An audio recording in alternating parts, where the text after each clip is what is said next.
Tere, mina olen Gunnar Havi ja olen Saaremaa valla kriisivalmiduse nõunik.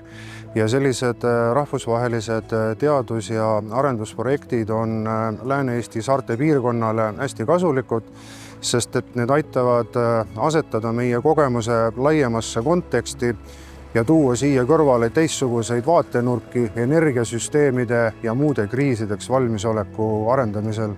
Victoria ülikooliga tehtavad uuringud keskenduvad biogaasisüsteemidele ja ringmajandusele põhinevatele ärimudelitele ning samuti suurtest taastuvenergiaprojektide mõjust kogukondadele. Et need tulemused aitavad saartel hinnata erinevate energialahenduste sobivust meie piirkonna eripäradega ja toetada paremat planeerimist ning arvestada nii majanduslike kui ka kogukondlike mõjudega. Uuringute käigus vaadeldakse ka koostöövõimalusi kogukondadega, et kuidas seda tõhusamalt ja paremini saab teha. Uute innovatsiooniprojektide puhul on see määrava tähtsusega, sest lahenduste elluviimine eeldab kindlasti ka kogukonna nõusolekut ja koostööd nendega.